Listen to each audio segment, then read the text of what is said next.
Tomen asiento, por favor. Pues me la he pasado chillando desde la alabanza. Casi no chillo, soy bien chillón. Sé que Dios tiene un propósito hermoso en esta mañana.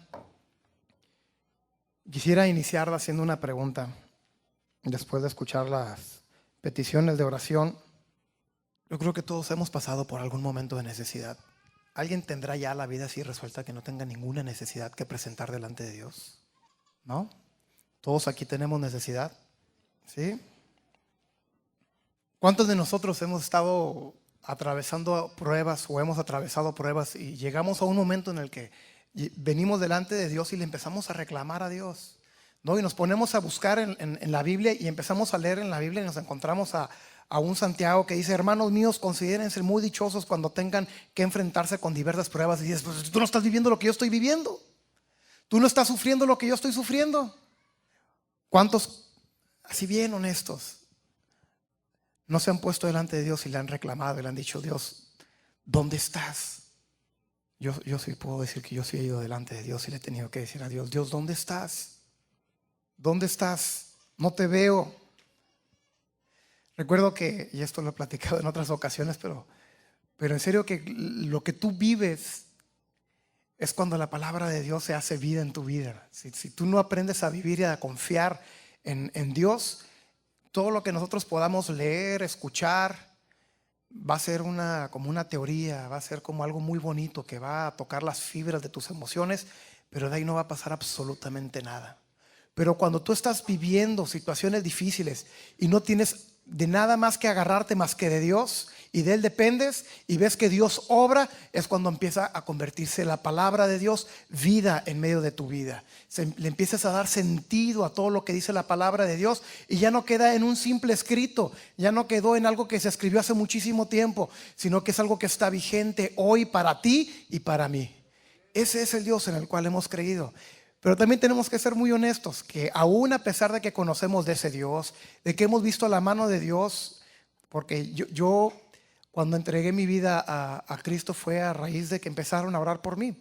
Yo venía a la iglesia, yo escuchaba los cantos, me los sabía, escuchaba las prédicas, me sabía versículos, pero yo no había hecho una decisión personal hasta que no pasó eso.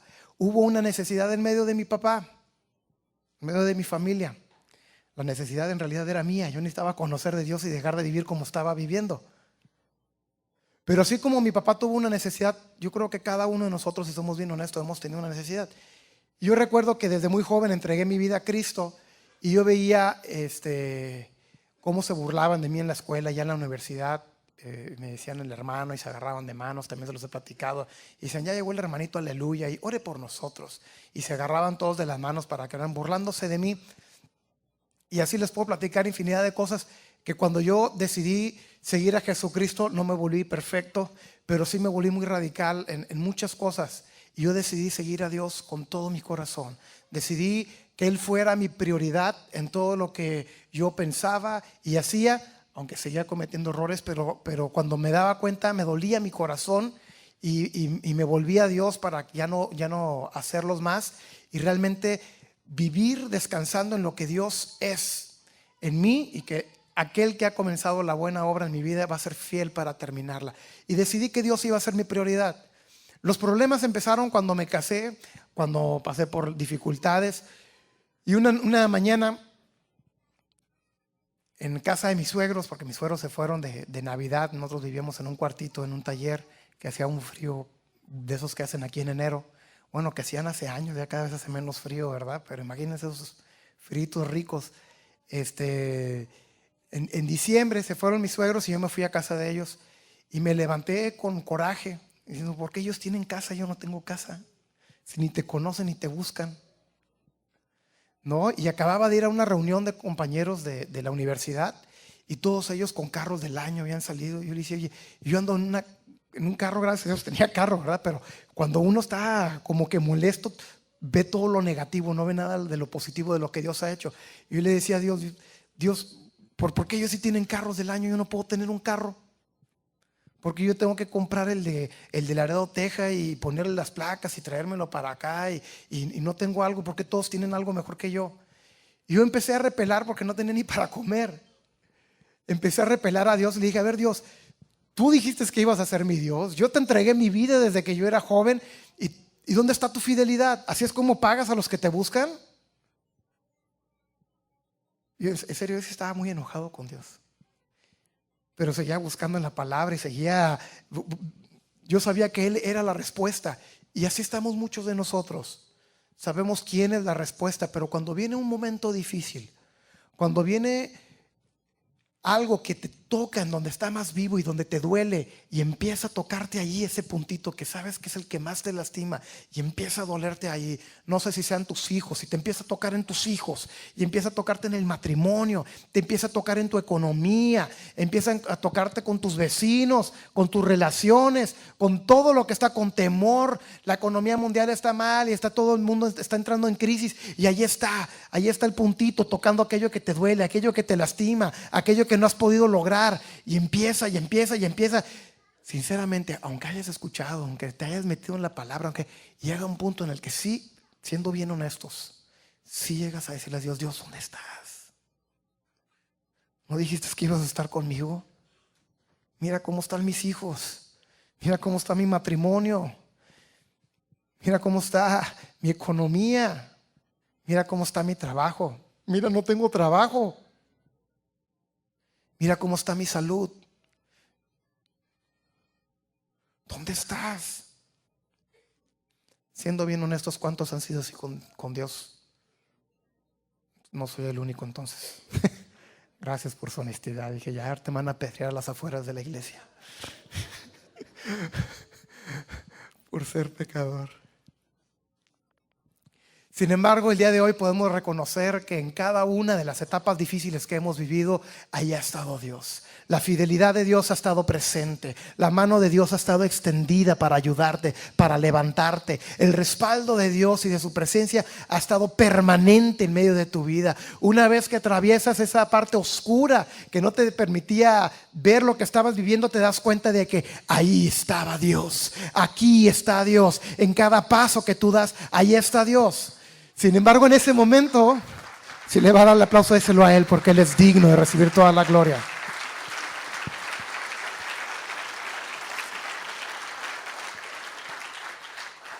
Sin embargo, hay esos momentos difíciles en los que tú dices que todo, así como a veces decimos, toda la creación actúa a favor tuyo y todo. En ese momento piensas que toda la creación actúa en contra tuya, ¿no? Toda potestad, toda hueste, todo ángel, todo príncipe, todo, en vez de que está a tu favor, piensas que todo está en tu contra. Y es porque te están tocando ese puntito que te duele, que no te deja ver con claridad que ahí está Dios, ¿no?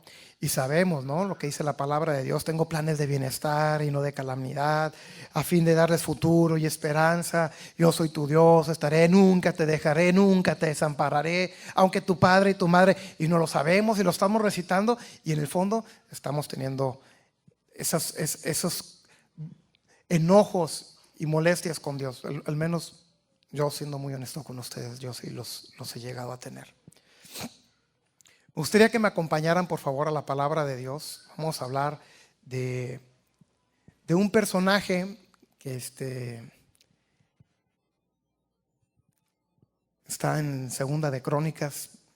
Si quieren ir buscando el libro, ahorita les digo qué capítulo.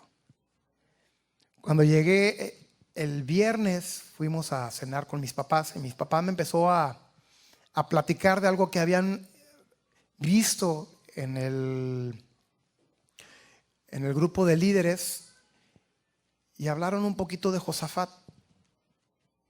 Hablaron de que había ido Josafat a visitar a Acab, y Acab mañosamente le dijo: tú vete con tu ropa real, yo me voy a disfrazar para ir a la guerra, acompáñame a guerra porque estos están invadiendo nuestro territorio. Y fueron y se metieron, y ya se iban a echar a Josafat, y vieron que no era él, y Dios lo guardó.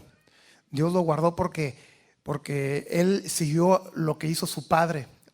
Aquí hay una enseñanza para aquellos que somos papás, y ahorita de lo que hablábamos: no dejes de buscar a Dios, no dejes de enseñarle a tu hijo lo que Dios ha hecho en tu vida, porque eso nos da testimonio. Y cuando vamos creciendo y empezamos a entrar en las pruebas que ustedes ya pasaron como papás, conforme nosotros también vamos entrando a esas pruebas, nos vamos acordando, Dios fue fiel con mi papá porque mi papá lo buscó. Yo sé que Dios va a ser fiel conmigo si yo le sigo buscando. Así fue Josafat. Él aprendió de su padre y como rey hizo, y Dios lo guardó. A pesar de que no hizo lo correcto en ir a guerra y se juntó con la parte del norte de Israel, que andaban en idolatría y haciendo cosas que no eran correctas, aún así, a pesar de esa mala decisión, Dios lo guardó porque él trató siempre de hacer lo bueno delante de Dios. Pero llega un punto, y es lo que vamos a leer ahorita en 2 de Crónicas 20. ¿Me dan un amén? Amén.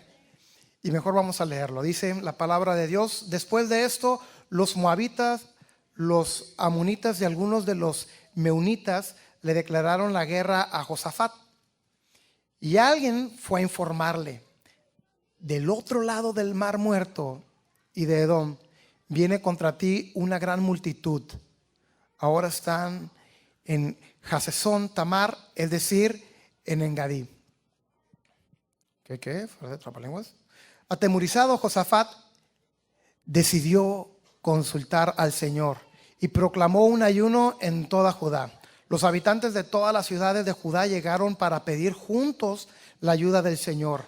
En el templo del Señor, frente al atrio nuevo, Josafat se puso de pie ante la asamblea de Judá y de Jerusalén y dijo: Señor, Dios de nuestros antepasados, ¿no eres tú el Dios del cielo y el que gobierna a todas las naciones? Es tal tu fuerza y tu poder que no hay quien pueda resistirte. ¿No fuiste tú, Dios nuestro, quien a los ojos de tu pueblo Israel expulsó a los habitantes de esta tierra? ¿Y no fuiste tú quien les dio para siempre esta tierra a los descendientes de tu amigo Abraham?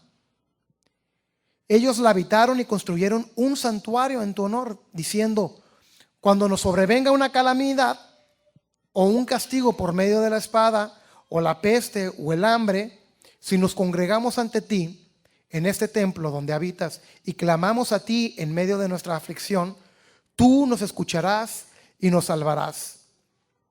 Cuando Israel salió de Egipto, tú no le permitiste que invadiera a los amonitas, ni a los moabitas, ni a los del monte de Seir, sino que los enviaste por otro camino para que no destruyera a esas naciones. Mira cómo nos pagan ahora, viniendo a arrojarnos de la tierra que tú nos diste como herencia. Dios nuestro, ¿acaso no vas a dictar sentencia contra ellos? Nosotros no podemos oponernos a esa gran multitud que viene a atacarnos. No sabemos qué hacer. En ti hemos puesto nuestra esperanza. Todos los hombres de Judá estaban de pie delante del Señor, junto con sus mujeres y sus hijos, aún los más pequeños. Entonces el Espíritu del Señor vino sobre Jaasiel, hijo de Zacarías, y descendiente en línea directa de Benaías, Jehiel y Matanías. Este último era un levita de los hijos de Asaf, que se encontraba en la asamblea. Y dijo Jaasiel: escuchen, habitantes de Judá y de Jerusalén, y escuche también su majestad. Así dice el Señor: no tengan miedo ni se acobarden cuando vean ese gran ejército, porque la batalla no es de ustedes, sino mía. Mañana, cuando ellos suban por la cuesta de Cis, ustedes saldrán contra ellos y los encontrarán junto al arroyo, frente al desierto de Jeruel. Pero ustedes no tendrán que intervenir en esta batalla. Simplemente quédense quietos en sus puestos para que vean la salvación que el Señor les dará. Habitantes de Judá y de Jerusalén, no tengan miedo ni se acobarden. Salgan mañana contra ellos, porque yo, el Señor, estaré con ustedes. Josafat y todos los habitantes de Judá y de Jerusalén se postraron rostro en tierra y adoraron al Señor. Y los levitas de los hijos de Coat y de Coré se pusieron de pie para alabar al Señor a voz en cuello. Al día siguiente madrugaron y fueron al desierto de Tecoa. Mientras avanzaban, Josafat se detuvo y dijo: habitantes de Judá y de Jerusalén, escúchenme, confíen en el Señor y serán librados. Confíen en sus profetas y tendrán éxito.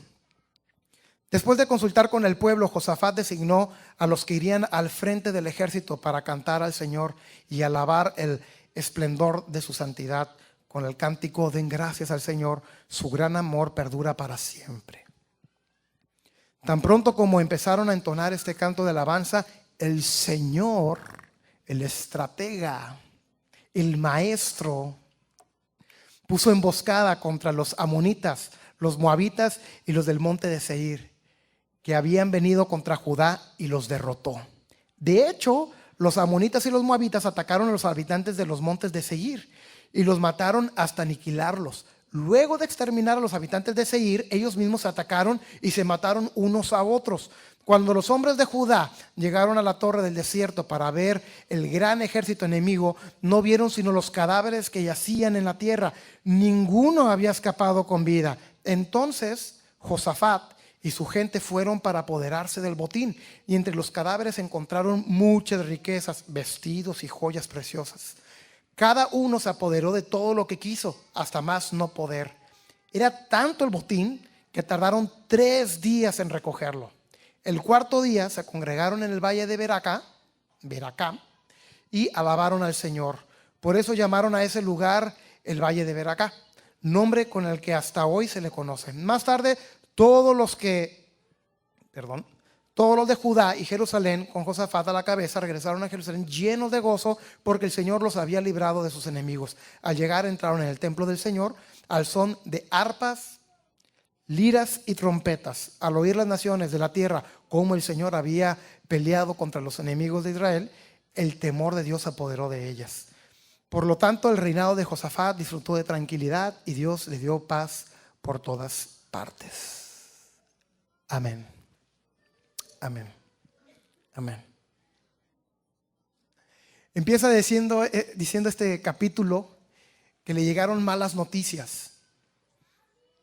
Le llegaron malas noticias a Josafat. ¿Cuántos hemos recibido malas noticias? ¿Cuántos hemos recibido un diagnóstico negativo para nuestras vidas? ¿Cuántos hemos empezado a ver situaciones en las que te mandan llamar de la escuela para ver algo con tu hijo porque tu hijo no se está portando bien? ¿Cuánto hemos empezado a ver que un negocio que habíamos intentado comenzar, en el cual le apostamos a lo mejor todos nuestros ahorros, y empezamos a llegar noticias de que eso está yéndose al borde y se está cayendo?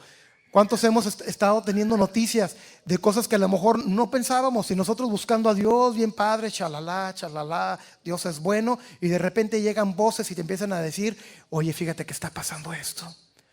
Oye, fíjate que eso no va a suceder. Eso por lo que tú estás orando, ni sigas orando, hombre. No pierdas el tiempo. Ese trabajo que quieres, entrar a esa universidad no va a ser posible. Conseguir ese trabajo no va a ser posible.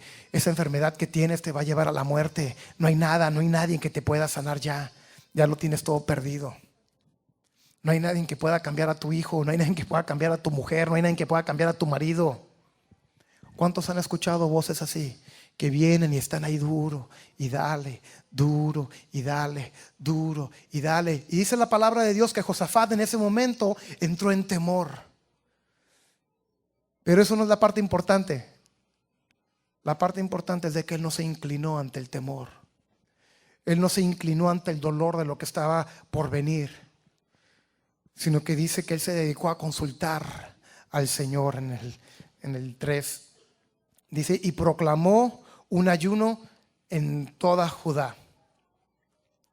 Mi hermano, es muy importante que cuando usted vea que todas las situaciones vienen en su contra, usted, aunque sienta a lo mejor un temor dentro de usted, pueda rechazar ese temor y decir: yo voy a buscar qué es lo que Dios tiene para mí. Yo no me voy a quedar con esto para mi vida. Esto yo no lo acepto. Yo voy a ver qué es lo que Dios tiene para mí. Recuerdo que cuando estábamos en Nuevo León, y fueron a hablar don Pepe, el doctor, fueron a hablar, con don Pepe, papá, creo que el doctor Luis, no sé quién más, para decirle a don Pepe que tenía cáncer. Y la respuesta de don Pepe fue: gloria a Dios, ya me voy con el Señor, ya lo voy a ir a ver. En serio que ese testimonio a mí me sigue todos los días. Ese testimonio me sigue todos los días.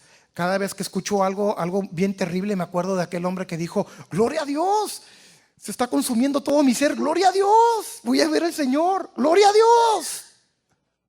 Entonces empieza a hacer vida lo que dice la palabra de Dios, ¿no? Entonces Santiago tenía razón. Gózate.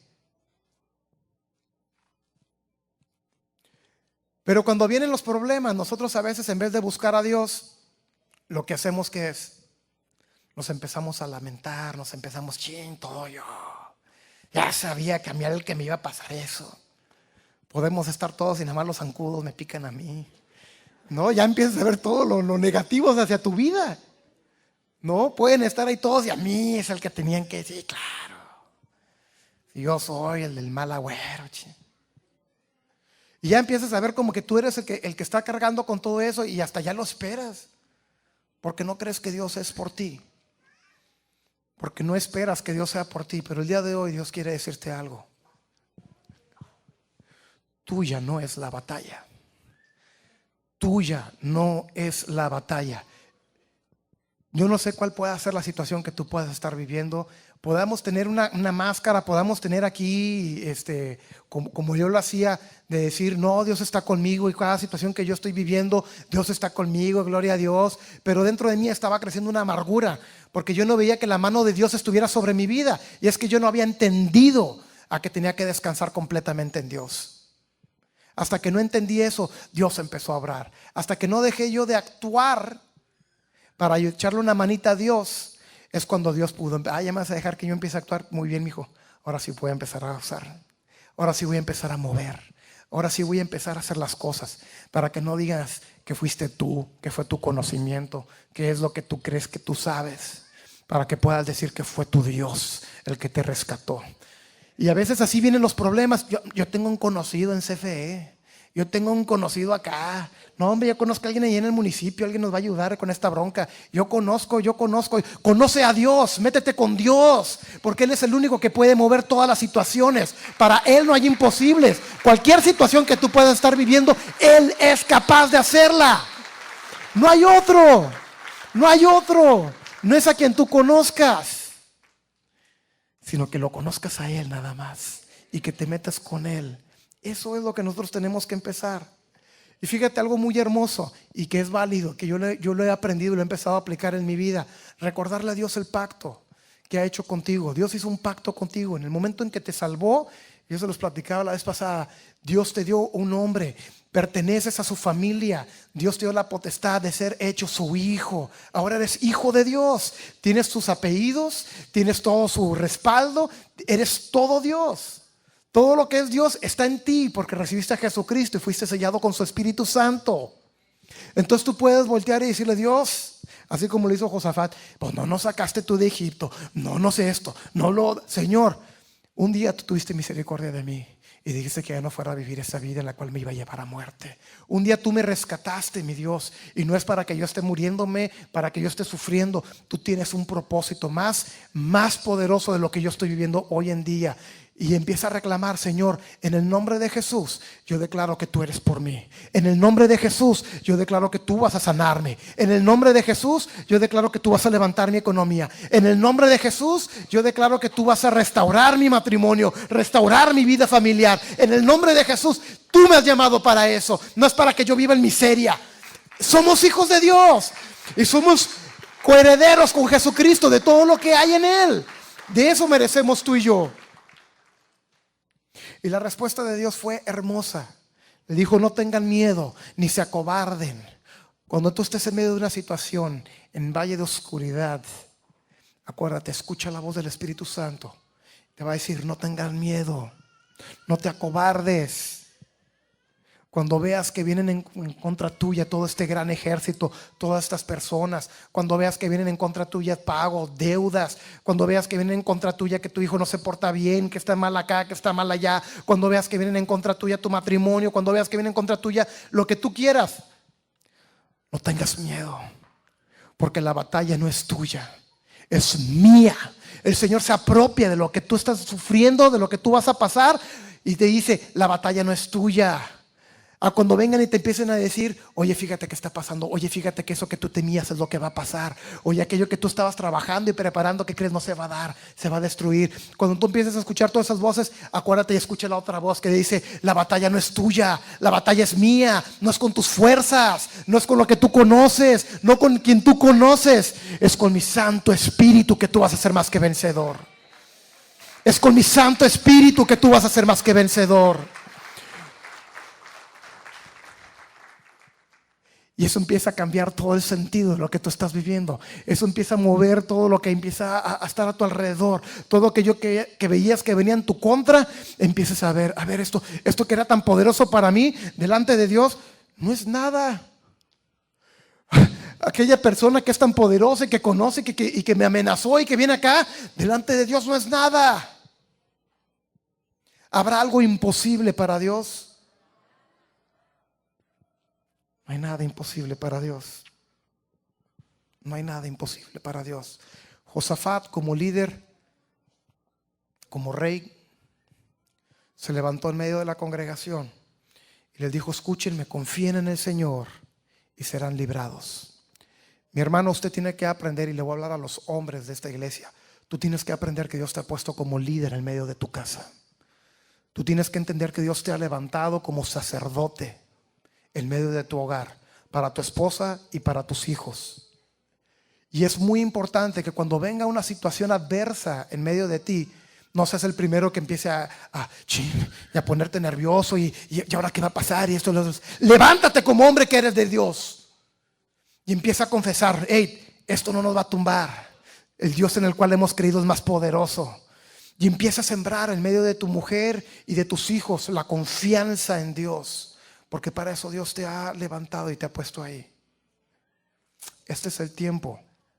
Este es el tiempo, mis hermanos, mis hermanas, también de que se levanten. Muchas veces los que más están en casa son las mujeres. Y a ellas son las que le llegan todas estas situaciones. Mi hermano, no se ponga a llorar. Dele gloria a Dios, porque se está preparando algo para que la gloria de Dios se manifieste en medio de su vida. Y una a sus hijos y vamos a darle gracias a Dios, porque Dios va a hacer algo poderoso con nosotros.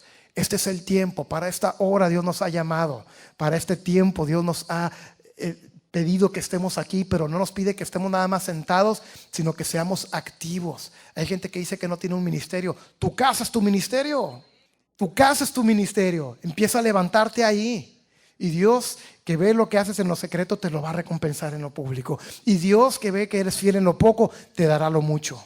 Pero tenemos que empezar ahí. Y voy a pedirle a los levitas de esta congregación que me acompañen.